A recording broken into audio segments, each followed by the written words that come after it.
Hello students, welcome to my YouTube channel. My name is Raj Kumar Tiwari and today is my physics classes. तो आज physics classes में alternating current जो था video हम बना के रखे थे, अपलोड नहीं किए थे, तो आज अपलोड कर देंगे। ओके, तो काफ़ी वीडियो मैंने बनाया हुआ है। तो आज हमारा जो टॉपिक होगा power in AC circuit. Power in AC circuit, generally power को आप लोगों ने पढ़ा होगा, power equal to W upon time, work upon time. Time कम होगा पावर ज़्यादा होगा, टाइम ज़्यादा होगा तो पावर कम होगा। तो आज हम यहाँ इलेक्ट्रिक सर्किट्स में देखेंगे, है ना। तो विद्युत परिपथ में ऊर्जा व्यय होने की दर को हम क्या करते हैं, power, rate of consume electric circuits known as power. DC circuit में यह वोल्टेज और करंट के मल्टीप्लिकेशंस के बराबर होता है। क्या कहा मैंने, डीसी में, मैंने डायरेक्ट करंट में, या डीसी को हम डायरेक्ट करंट या दिष्ट धारा में बोल सकते हैं। दिष्ट धारा परिपथ में यह वोल्टेज और धारा के गुणनफल के बराबर होता है। और अल्टरनेटिंग करंट में क्या होता है, अल्टरनेटिंग करंट सर्किट्स में वोल्टेज और करंट दोनों के मान में टाइम के साथ क्या होते हैं, परिवर्तन होते रहता है। क्या कहा मैंने कि अल्टरनेटिंग करंट सर्किट्स में जो वोल्टेज और करंट दोनों के वैल्यूज जो होते हैं टाइम के साथ चेंज होते रहते हैं। ओके, तो ये सब हम बाद में देखेंगे। तो प्रत्यावर्ती धारा परिपथ में वोल्टेज के माने जो अल्टरनेटिंग करंट सर्किट में होता है, प्रत्यावर्ती धारा माने प्रत्यावर्ती धारा परिपथ में वोल्टेज के तात्क्षणिक मान, instantaneous value of voltage and instantaneous value of current, इन दोनों के प्रोडक्ट के इक्वल होता है। तो प्रत्यावर्ती धारा परिपथ में वोल्टेज के तात्क्षणिक मान और धारा के तात्क्षणिक मान, इन दोनों के गुणनफल को ही हम क्या बोलते हैं, एसी परिपथ में शक्ति कहते हैं, तात्क्षणिक शक्ति। क्या बोला मैं, in the product of in alternating circuit, product of instantaneous voltage of current and instantaneous voltage of voltage, इसको हम बोलते हैं इंस्टेंटेनियस पावर। तो क्या, एक बार फिर से सुन लीजिए, प्रत्यावर्ती धारा परिपथ में वोल्टेज के तात्क्षणिक मान और करंट के तात्क्षणिक मान, इन दोनों के गुणनफल को हम क्या बोलते हैं, उसके तात्क्षणिक शक्ति।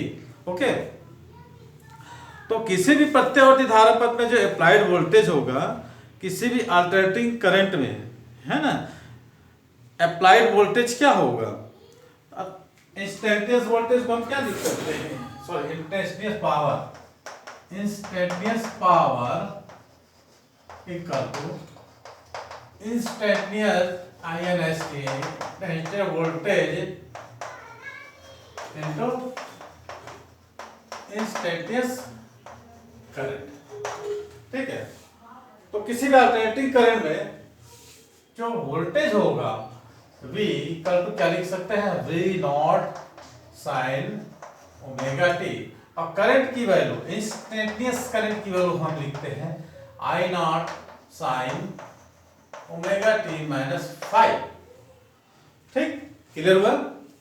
तो V equal to V naught sine omega t and I equal to I naught sine omega t, है ना। Here I lags behind voltage by phase phi, माने जो करंट होता है वोल्टेज से क्या कर रहा है, लैग हो रहा है, लैगिंग हो रही है, पश्चिगामी है, कितना से, कलांतर फाई से। ओके, तो इसकी वैल्यू को हम यहाँ पर पुट करेंगे, P इक्वल टू, या इसको लिख सकते हैं P average equal to VI। तो पुट करते हैं, V की वैल्यू क्या होगी, V naught sine omega t, I की value I naught sine omega t minus 5। थोड़ा सा ये लंबा चले जाएगा इसलिए ध्यानपूर्वक देखिएगा। P average is equal to हम लिख सकते हैं V naught I naught sine omega T, और ये होगा साइन ओमेगा टी माइनस 5, है ना। हम इसको अलग अलग करके लिख लिया, यहां तक देखिए, कोई डाउट, कोई दिक्कत है ना। वैल्यूज हमने पुट कर लिया, अब क्या करेंगे, उसको हमने देखा था कुछ फार्मूले 11 के यहाँ पर पुट अप होंगे।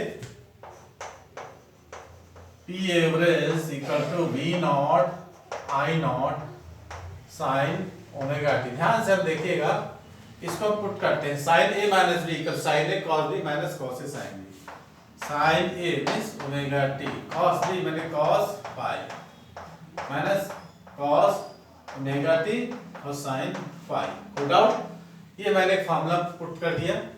ये कौन सा फार्मूला है? साइन ए माइनस बी, जब हम पढ़े थे sign A cos B minus cos ए और साइन बी, ये फार्मूला में मैंने पुट कर दिया। इसको मैं येलो बॉक्स में या फिर पर्पल बॉक्स में लिख देता हूं आप लोगों के समझने के लिए। अब ये साइन ओमेगा टी का हम मल्टीप्लिकेशन करते हैं। V naught I naught multiplication करिए,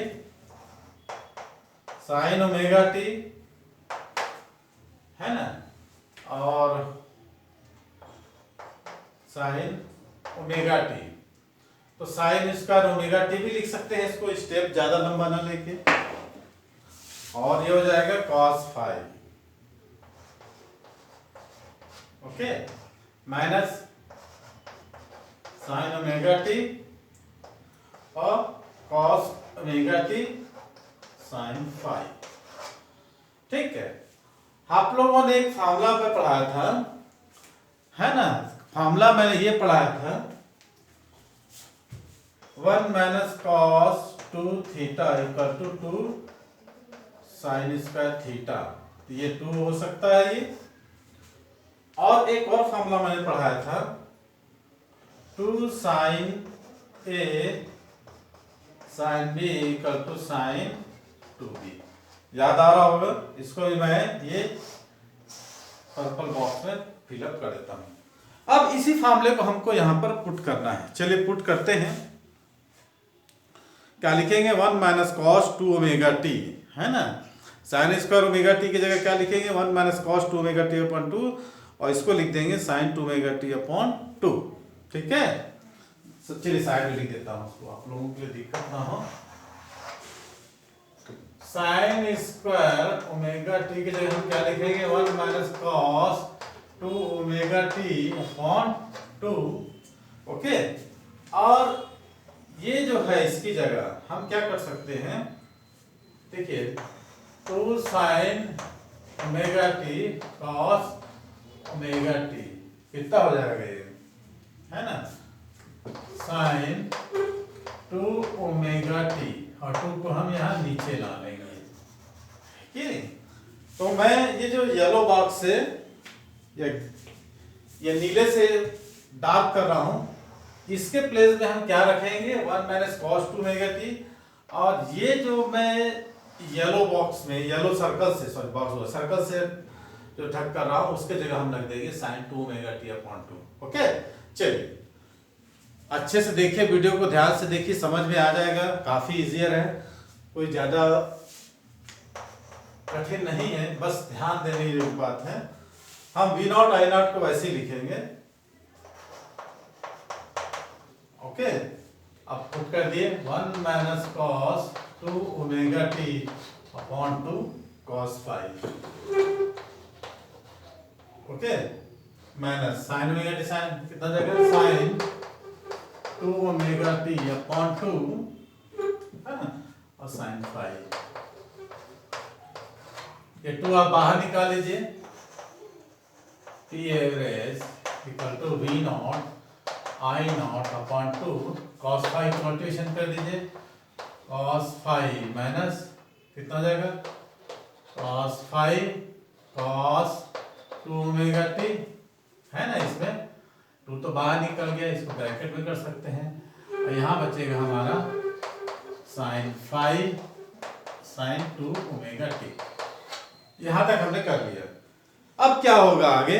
अब हम इसका करेंगे पावर, है ना, the small amount of electric energy dissipate in the circuit given by the formula dw equal to p into dt। Okay, ये हमने पावर निकाला है, p एवरेज मैंने p हो गया, तो हम क्या लिखेंगे? The small amount of electrical energy dissipate in the circuit is given by the formula dw equal to pt। लिख लीजिए, इधर लिखिए, क्या लिखेंगे? The small amount of electrical energy dissipate given by the formula. Okay, चलिए, उतना लिखना संभव नहीं है। D W equal to T average into T T. चलिए लिखिए, पी की वैल्यू पुट कर दीजिए, टी एवरेज की value V naught I naught upon two, और क्या हो जाएगा cos five minus cos five cos 2 omega t minus sin five sin 2 omega T, और ये हो गया डी टी। ओके, ये निकल गया। तो टोटल इलेक्ट्रिकल एनर्जी कंज्यूम क्या हो जाएगा उसके बाद? The total electric energy consumes, ठीक है, ओवर कंप्लीट साइकिल, टोटल माने एक पूर्ण चक्र में धारकमान, द टोटल इलेक्ट्रिक एनर्जी है ना कंप्लीट या consume, total electrical energy consume over इस complete cycle is given obtain by integrate into above equation proper limit 0 to 2 t। तो कंप्लीट साइकिल में ये यहाँ से यहाँ तक जो टाइम लेता है कितना होता है? t होता है, मतलब 0 से लेकर t टाइम तक हम इसका क्या करेंगे? इंटीग्रेट करेंगे। ओके, तो डी डब्ल्यू 0 to w, ये बाहर आ जाएगा V naught I naught by 2।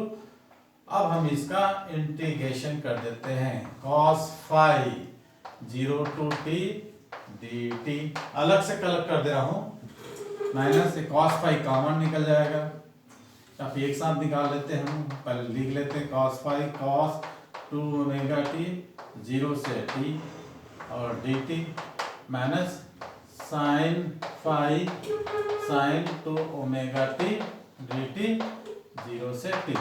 ये हो गया हमारा इंटीग्रेशन करने के लिए, integrated to above equation from proper total electrical energy consumes over a complete cycle can be obtain in integrated by above equation proper limit 0 to 2।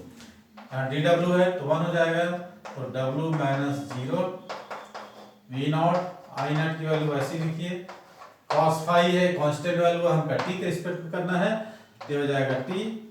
देखिए मैं direct कर रहा हूं, cos फाइव बाहर निकल जाएगा और cos 2 ओमेगा टी का हमको इंटीग्रेट करना है, cos फाइव ये हो जाएगा sin 2 ओमेगा टी अपॉन 2।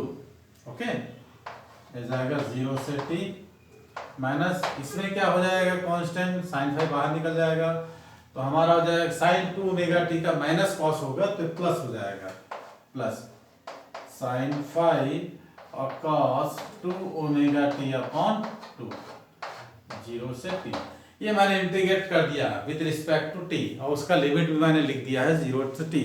अब जहां जहां स्मॉल t होगा वहां अपन कैपिटल T को पुट करके इसकी वैल्यूज को निकालेंगे। ओके, ओमेगा की वैल्यू कितना होता है? 2 पाई बाई टी, ध्यान रखिएगा। हम इसको यहां से ले रहे हैं, यहां से ले रहे हैं, ये W is equal to V naught I naught by 2, ये कितना हो जाएगा? t माइनस 0, t माइनस 0 means t। Okay, cos phi कितना हो जाएगा? 1/2 है ना, तो 1/2 के बाद कितना हो जाएगा? sin 2 ओमेगा टी, और माइनस 0 को तो लिखने से कोई मतलब नहीं है। Okay, minus plus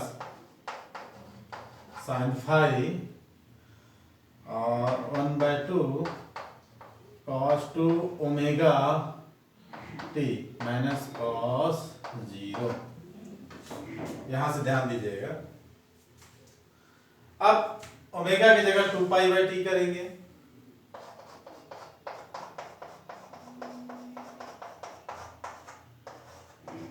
T minus cos five, omega की जगह रख देंगे हम कितना?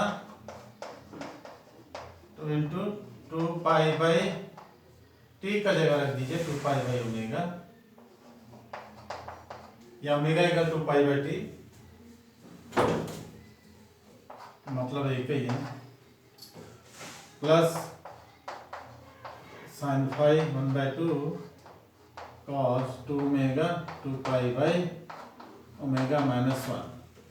यहाँ तक हमने कर लिया। आप लोगों को पता नहीं, ध्यान से देखिएगा, ओमेगा कट गया, ओमेगा कट गया। अब मेरे को एक चीज बताइए कि साइन 4 पाई की वैल्यू कितनी होती है ना? ये होती है 0 और यहाँ पर बचेगा कितना? तो ये साइन 4 पाई की वैल्यू 0, तो ये पूरा फंक्शन भी 0 हो जाएगा, क्योंकि ये हो जाएगा 2 2 4 पाई, तो साइन 4 पाई की वैल्यू 0, तो ये पूरा फंक्शन 0। ओके, कॉस अपने पास कितना बचा? 2 पाई। कॉस 4 पाई की वैल्यू कितनी होती है? 1। तो कॉस पाई की वैल्यू -1, कॉस 2 पाई की वैल्यू कितनी होती है? 1। तो ये हो जाएगा 0। कहने का माना ये पूरा टर्म जो है 0 हो जाएगा। हमारे पास बचेगा कितना? W इक्वल टू, इसको पहले उतार लीजिए इतना, फिर आगे बैठा लेंगे।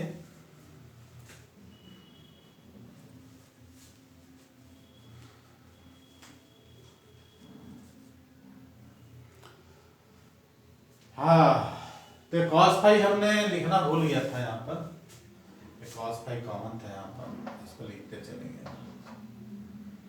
टी, ये cos phi t, cos phi. Okay, तो हमारे पास कॉस फाई टी बचेगा। चलिए यहाँ लिखते हैं। अब हम इसको यहाँ लिखते हैं।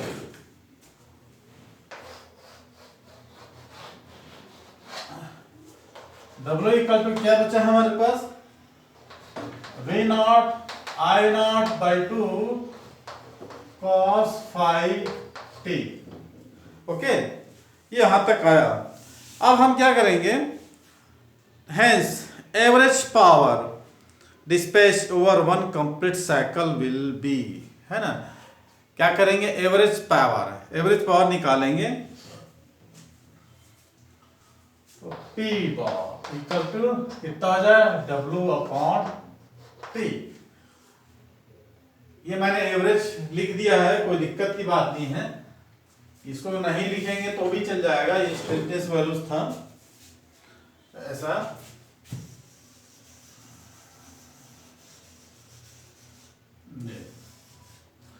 क्योंकि एवरेज पावर हम अब निकाल सकते हैं ऐसा करके, मैंने लिख दिया था समझाने के लिए आप लोगों को। ठीक है, तो इसको P बार या फिर P एवरेज भी लिख सकते हैं, W/T। तो P bar equal to W की वैल्यू हो जाएगी V0 I0 cos phi t/T। T cancel हो जाएगा। ये हमारा एवरेज पावर निकल के आया V0, है ना, V0 I0/2। तो इसको हम ऐसे लिख सकते हैं V0/√2 I0/√2 cos फाई हमारे पास बचा। तो ये हो जाएगा V0/√2, हमने पढ़ा था VRMS, वर्ग माध्य मूलक root mean square, and I0/√2 equal to IRMS। तो हमारा एवरेज पावर जो निकल के आया या P average equal to IRMS into VRMS into cos phi. ठीक है, इसको अच्छे से देख लीजिए, समझ में ना आया थोड़ा सा जल्दी इससे हम बता दिए हैं। और हमारी वीडियो जो है 19-20 मिनट के करीब हो गई है, तो एक बार मैं आप लोगों को और समझा देता हूं। आप लिखते चलिए। The rate of energy consume in electric power is known as power in DC circuit is defined by the, है ना, voltage and current. The voltage is measured in terms of voltage and current is ampere, so the measure in terms of watt, है power, but this cannot be the for counting power in AC circuit because the AC circuit remain current बहुत change with time, है ना।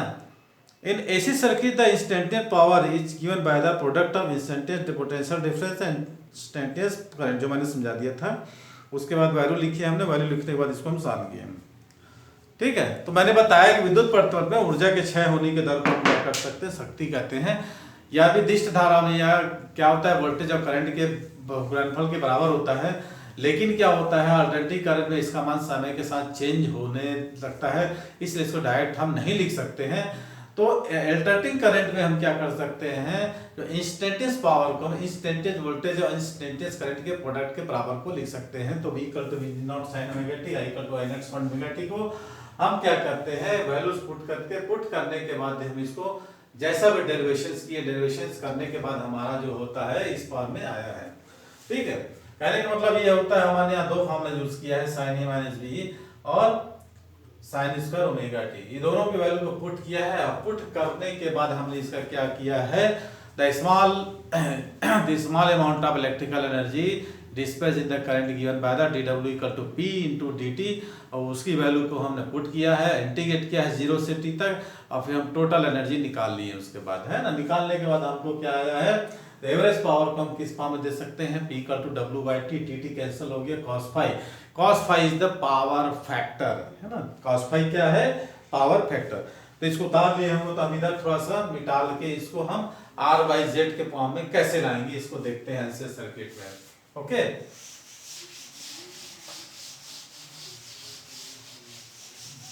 अब देखिए LCR circuit हमने देखा था, inductor, capacitance and resistance, है ना। हम एक डायग्राम बनाए थे रेक्टेंगल, ठीक है।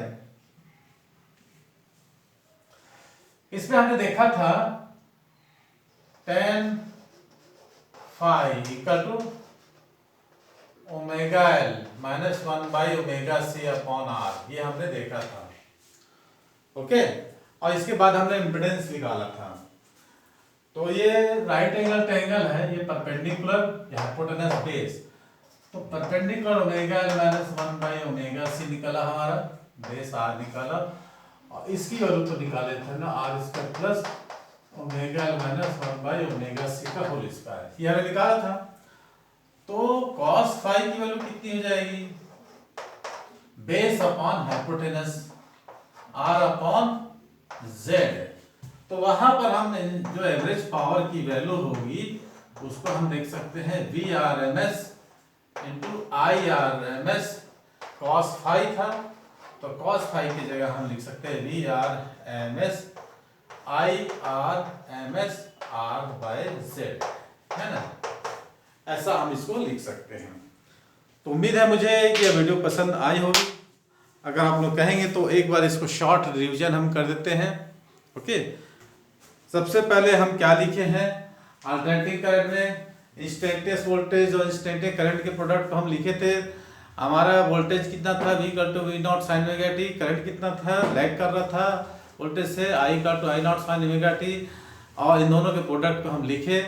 और मल्टीप्लिकेशंस करने के बाद हमने दो कंडीशंस रखा था, फार्मूला को पुट किए थे, साइन स्क्वायर ओमेगा टी की जगह 1 minus cos two omega T, sign omega T cos square sine to omega T लिखने के बाद ये हमने लिखा, टू को हमने बाहर निकाला, कॉस फाई को मल्टीप्लिकेशन किया, इस फॉर्म में साइन फाई को इसके साथ मल्टीप्लिकेशन कर दिया। अब जो करंट वर्क जो था ये पावर और टाइम के रिस्पेक्ट था, तो इसको हमने पुट किया, है ना, ये dt, और इसका हम इंटीग्रेशन किया 0 से टाइम तक। तो cos फाई क्या है, कांस्टेंट वैल्यू है, इसमें cos फाई, इसमें sin फाई कांस्टेंट वैल्यू, क्योंकि हमको इंटीग्रेशन t के रिस्पेक्ट में करना है। 1 हो गया, 1 का t हो गया, और इसका लिमिट रखे t माइनस 0। मैंने फर्स्ट टर्म हमारा क्या आया, cos phi t, second term हमारा क्या आ जाएगा, cos फाई और sin 2 ओमेगा t अपॉन 2, है ना, 0 से t, इसका लिमिट है। थर्ड टर्म हमारा क्या आ जाएगा, sin फाई और minus cos 2 omega t upon 2, है ना। सब की वैल्यू हमने लिमिट पुट किया 0 से t तक, 0 से t तक पुट करने के बाद हमको क्या आया,